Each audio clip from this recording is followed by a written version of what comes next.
Dear student, Bihar board exam के लिए circle से संबंधित जितने भी क्वेश्चन हैं उसको हम डिस्कस कर रहे हैं। यहाँ पे अगला जो क्वेश्चन है वो कह रहा है कि किसी वृत्त की दो समानांतर स्पर्श रेखाओं के बीच की दूरी 10 सेंटीमीटर है।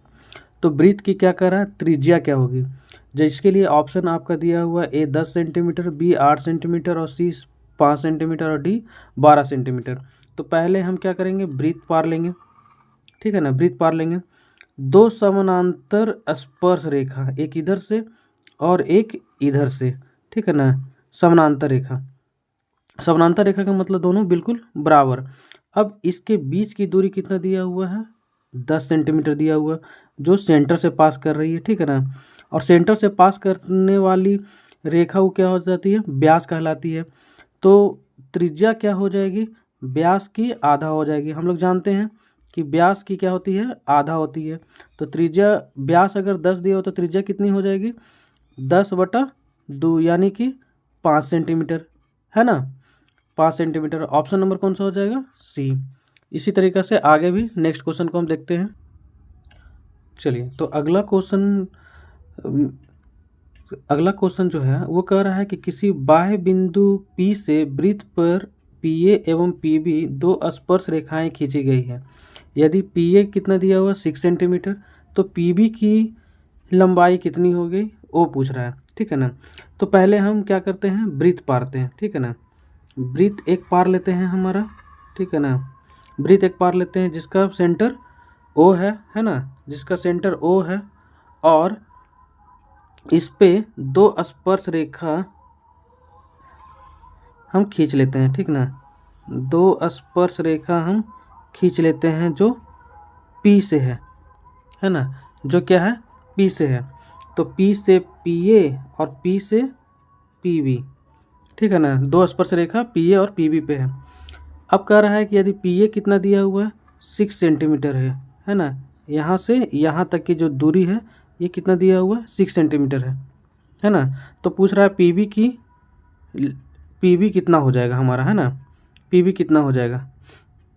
तो हम जानते हैं इस थ्योरी से कि किसी बाह्य बिंदु से यानी P से वृत्त पर खींची गई स्पर्श रेखाओं की लंबाई क्या होती है, बराबर होती है ना। स्पर्श रेखा की लंबाई क्या होती है, बराबर होती है। तो अगर PA 6 है तो PB भी कितना हो जाएगा हमारा, 6 हो जाएगा, है ना।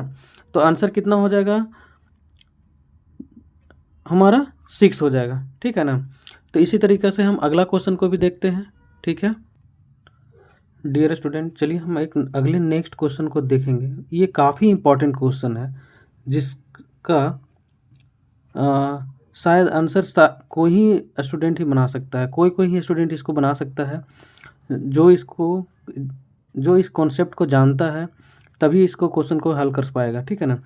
कह रहा है कि यदि 3 सेंटीमीटर त्रिज्या वाले एक वृत्त पर खींची गई स्पर्श रेखाएं परस्पर 60 डिग्री कोण पर झुकी हो तो प्रत्येक स्पर्श रेखा की लंबाई क्या होगी, ठीक है। 2024 में पूछा गया है और उसके लिए 4 ऑप्शन भी दिया गया है। तो सबसे पहले जब वृत्त कह रहा तो हमको पहले एक वृत्त पार लेंगे, ठीक है ना। एक वृत्त पार लिए हमारा, ठीक है।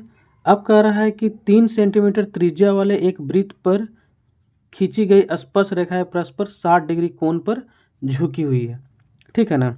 60 डिग्री कोण पर झुकी हुई है। तो पहले तो त्रिज्या हो जाएगा मेरा कितना, 3 सेंटीमीटर, ठीक है ना। अब क्या कहते हैं, स्पर्श रेखा। स्पर्श रेखा, एक स्पर्श रेखा इधर और एक स्पर्श रेखा इधर, ठीक है ना। स्पर्श रेखा दूर तक ऐसे मिला दिए, ठीक है ना। अब यहाँ पे इन दोनों के परस्पर 60 डिग्री के कोण पर झुकी हुई है ना। कितना डिग्री कोण पे झुकी हुई है, 60 डिग्री कोण पे झुकी हुई है। तो प्रत्येक स्पर्श रेखा की लंबाई कितनी होगी, मतलब इसकी या इसकी कितनी लंबाई होगी वो पूछ रहा है हमारा, ठीक है ना। स्पर्श रेखा की लंबाई, तो इसको P, इसको A, इसको B, ठीक है ना। अच्छा, ये देखिए, ये अगर 60 डिग्री है तो हम एक थोड़ा सा इसको फिगर को ड्रा करते हैं, ठीक है ना। इसको फिगर को क्या करते हैं, ड्रॉ करते हैं और इसको यहाँ पे आगे जा कर के इसको मिला देते हैं। तो जब इसको मिलाएंगे तो ये 60 है पूरा, ये मेरा पूरा 60 है, तो ये कितना हो जाएगा 30, और ये भी कितना हो जाएगा मेरा 30 डिग्री हो जाएगा, ठीक है ना। 30 डिग्री हो गया। अच्छा, ये जो है वृत्त का मेरा कितना है, 3 सेंटीमीटर जो है ये तुम्हारा आपका त्रिज्या का काम करेगा, ठीक है ना।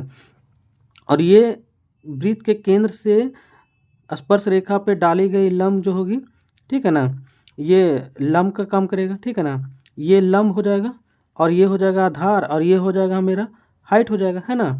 इस तरीक़े से देख लीजिए आप ध्यान से, इस तरीक़े से, ठीक है ना, इस तरीक़े से, है ना। अच्छा, ठीक है, ठीक है।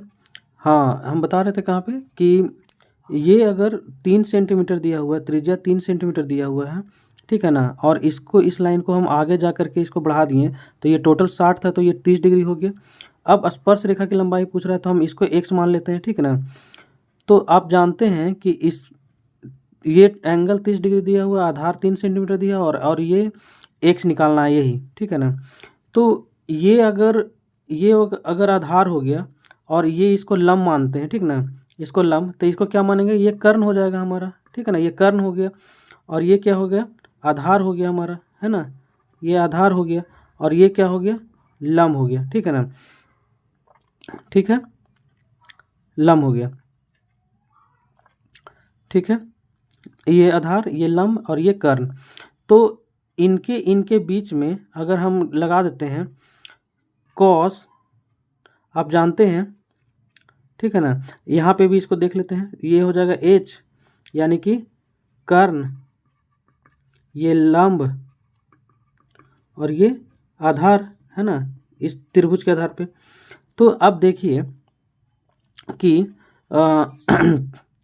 इसके और इसके बीच में हम लिख लेते हैं कॉस, अगर हम 30 डिग्री लिखते हैं, कॉस 30 डिग्री बराबर होता है b/h, है ना। आधार बटा कर्ण होता है, आधार बटा कर्ण होता है, ठीक है। तो आधार मेरा कितना दिया हुआ है 3 सेंटीमीटर और कर्ण कितना दिया हुआ है x, यही निकालना है। और cos 30 का मान कितना होता है ना, cos 30 का मेरा मान कितना होता है, ठीक है। तो cos 30 डिग्री का मान होता है √3/2 होता है ना, √3/2। अब इसको हल करेंगे, एक क्रॉस मल्टीप्लाई गुना कर देंगे तो x इधर और √2, 3 को दूसरे इधर से गुना कर देंगे, है ना। तो ये हो जाएगा √3x और इधर हो जाएगा 3 दूनी 6 हो जाएगा, है ना। तो x बराबर हो जाएगा 6/√3 हो जाएगा। अब हमको नीचे से √3 को हटाना है तो √3 से ऊपर में और √3 से नीचे में गुना कर दिए, ठीक है ना,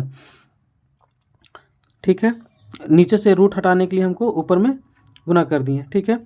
अच्छा, इस वाला 6 को हम लिख सकते हैं 2 गुने कितना लिख सकते हैं, 3 लिख सकते हैं, है ना। 2 गुने 3 और गुने ये वाला जो हो जाएगा √3 और नीचे में कितना हो जाएगा 3 हो जाएगा, है ना। नीचे में कितना हो जाएगा √3 3 हो गया, है ना। तो अब देखिए कि इस 3 से इस 3 को काट देंगे, ठीक है ना। इस 3 से इस 3 को काट देंगे तो कितना बच गया 2√3 हो जाएगा मेरा, है ना। 2√3 हो गया, है ना। चलिए, तो इसका आंसर मेरा कितना हो जाएगा फाइनल, फिर मेरा 2√3 हो जाएगा।